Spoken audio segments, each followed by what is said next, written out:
하나님께서 저와 여러분에게 주시는 말씀은요, 구약성경 이사야서 1장 10절부터 15절까지의 말씀입니다. 이사야서 1장 10절부터 15절까지의 말씀을 제가 받들어 봉독하겠습니다. 이것은 하나님의 말씀입니다. 너희 소돔의 관원들아, 여호와의 말씀을 들을지어다. 너희 고모라의 백성아, 우리 하나님의 법에 귀를 기울일지어다. 여호와께서 말씀하시되, 너희의 무수한 재물이 내게 무엇이 유익하뇨? 나는 순양의 번제와 살찐 짐승의 기름에 배불렀고, 나는 숫송아지나 어린 양이나 순염소의 피를 기뻐하지 아니하노라. 너희가 내 앞에 보이러 오니 이것을 누가 너희에게 요구하였느냐? 내 마당만 밟을 뿐이니라. 헛된 재물을 다시 가져오지 말라. 분향은 내가 가증히 여기는 바요, 월삭과 안식일과 대회로 모이는 것도 그러하니 성회와 아울러 악을 행하는 것을 내가 견디지 못하겠노라. 내 마음이 너희의 월삭과 정한 절기를 싫어하나니 그것이 내게 무거운 짐이라. 내가 지기에 곤비하였느니라. 너희가 손을 펼 때에 내가 내 눈을 너희에게서 가리고, 너희가 많이 기도할지라도 내가 듣지 아니하리니 이는 너희의 손에 피가 가득함이라. 아멘. 솔로몬 왕이 죽은 이후에 이스라엘은 완전히 남과 북으로 갈라지게 되죠. 그 중에서 오늘 이 이사야 선지자라는 사람은 주로 남쪽 남유다에서 활동을 했던 선지자인데요. 그가 활동할 당시 이스라엘 전체의 운명은 풍전등화나 다름없었습니다. 이 북쪽에서는 아수르가, 또 남쪽에서는 애굽이라는 이 두 강대국이 마치 샌드위치처럼 중간에 이스라엘 남유다를 끼워 놓고서 강력하게 압박을 해오는 그런 형국이었기 때문인데요. 그러다가 실제로 이 기원전 722년에 형제 나라인 북이스라엘이 먼저 이 아수르에게 정말 멸망을 당하게 됩니다. 그러자 그 모습을 생생히 지켜본 이 남유다의 백성들이 이제 심각한 어떤 공포와 절망감에 빠지게 된 것이죠. 아, 이제 다음 차례는 우리 차례가 되겠구나 라는 생각을 하지 않을 수 없었기 때문입니다. 그렇게 믿었던 군대도, 돈도, 왕도, 외교의 그런 노력도 어떤 것도 우리를 지켜줄 수가 없구나라는 생각에 이르게 되자 결국 이 남유다 백성들이 할 수 있는 선택, 할 수 있는 일은 딱 하나밖에 남지 않게 됩니다. 자신의 조상들이 늘 그러했듯 내가 잘 먹고 잘 살 때, 내가 잘 나갈 때는 거들떠보지도 않았던 그 하나님께 다시 돌아가는 것. 이 남유다 백성들에게 그 선택이 남게 되었다라는 것이죠. 그때부터 이 백성들이 정말 열심히 다시 신앙생활을 하기 시작했습니다. 매일같이 간절히 기도하기 시작했고요. 지켜야 할 율법도 그 어느 때보다 더 정확하게 지키기 위해 무수히 노력을 기울였습니다. 제사를 드릴 때에도 최고로 좋은 제물을 골라서 하나님께 정성을 다해 제사를 바쳤고요. 하나님께서 이 정도 하면 우리를 칭찬해 주시겠지, 이렇게 우리가 하고 있으니까 하나님께서 우리에게 다시 복을 주시겠지, 하나님께서 우리를 반드시 보호해 주시겠지라는 그 큰 기대에 부푼 상태로 말이죠. 그럼 그때 과연 하나님께서는 이와 같은 일을 하고 있는 이 남유다 백성들을 어떻게 대해 주셨을까요? 정말 그들의 기대와 바람대로 잘했다, 착하고 충성된 백성들이구나 라면서 크게 칭찬해 주셨을까요? 오늘 하나님께서는 이사야 선지자의 입술을 통해서 그 남유다 백성들에게 이렇게 말씀을 하십니다. 10절 말씀입니다. 너희 소돔의 관원들아, 너희 고모라의 백성아. 성경에서 소돔과 고모라라는 단어를 발견하신다 그러면 그냥 당시 이스라엘 사람들이 상상할 수 있는 최고로 나쁜 말, 가장 험한 말, 가장 모욕적인 그런 언사를, 표현을 썼다라고 이해하셔도 무방합니다. 그러니까 오늘 이사야는 한껏 기대에 찬 눈동자로 똘망똘망하게 하나님 어떻게 하실 건가요? 라면서 고개를 들어 쳐다보고 있는 그 남유다 백성들을 향해서 철퇴를 가하고 있는 거예요. 너희는 소돔의 관원들이다. 너희는 고모라의 백성과 다를 바가 없다. 당장 오늘 유황불에 다 맞아 죽어도 할 말이 없는 그런 저주받아 마땅한 존재들이다. 형벌받아 마땅한 존재들이다 라고 선지자가 말을 하고 있는 것입니다. 그런데 이게 끝이 아니라요. 이사야 선지자는 계속해서 더 수위를 높여가면서 이스라엘 백성들, 남유다 백성들을 향해 강력하게 경고를 합니다. 이렇게 말이죠. 여호와께서 말씀하시되 너희의 무수한 재물이 내게 무엇이 유익하뇨? 헛된 재물을 다시 가져오지 말라.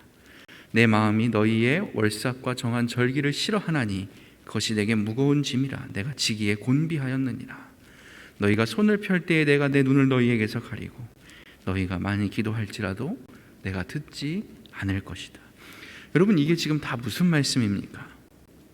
너희가 지금 그토록 열심을 다해 뭔가 되겠지 하면서 불태우고 불태우는 그 수많은 재물들이 일반 쓰레기처럼 아무짝에도 쓸모없는 헛된 재물, 헛된 짓에 불과했다. 시시각각 때마다 맞춰서 이거 해야지 저거 해야지 하면서 너희가 그 맞춰서 드렸던 그 수많은 제사들이 나를 기쁘게 하고 나를 감동시키는 것이 아니라 나를 힘들게 하고 나를 스트레스 받게 하는 무거운 짐이 된다. 너희가 그렇게 열심히 손을 들고 부르짖었던 기도들도 이미 나는 내 눈과 귀를 다 틀어 막아놨기 때문에 너희의 기도가 단 하나도 이루어지지 않을 것이다 라는 하나님의 너무나 강력한 경고이자 책망의 말씀을 듣고 있는 것입니다. 그러면 도대체 왜 남유다 백성들이 뭘 그렇게 잘못했길래 하나님께로부터 이토록 강한 비난을 받을 수밖에 없었던 것일까요?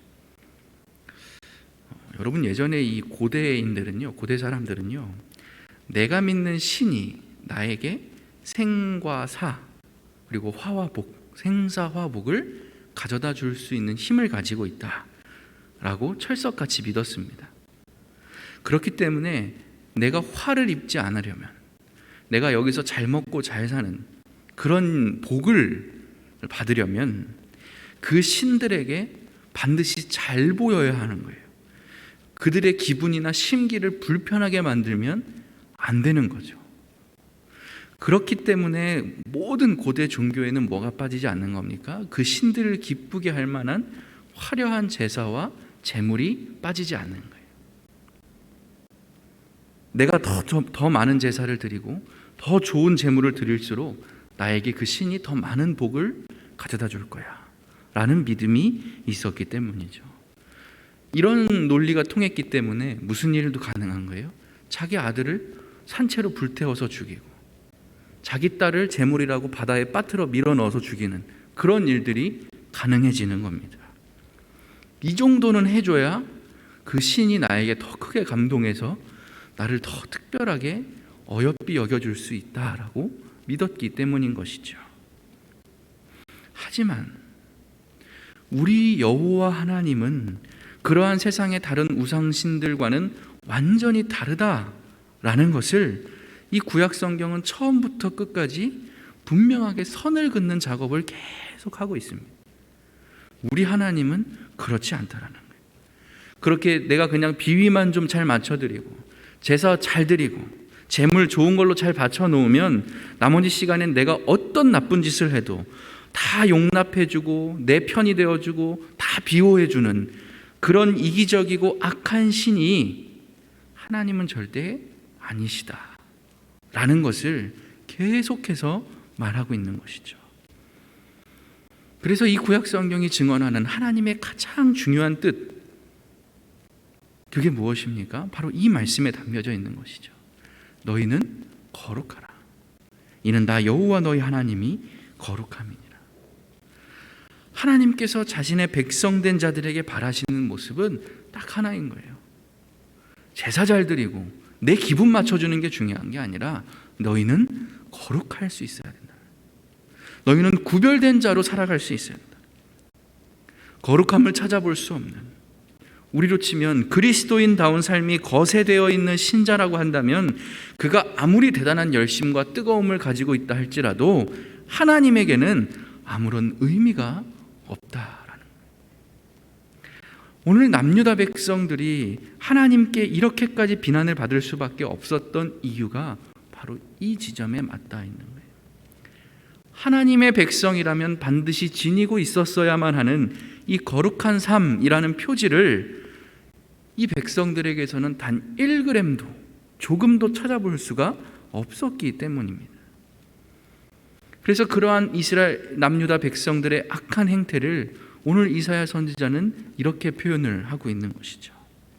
너희가 내 앞에 보이러 오니 성애와 아울러 악을 행하는 것을 내가 견디지 못하겠노라.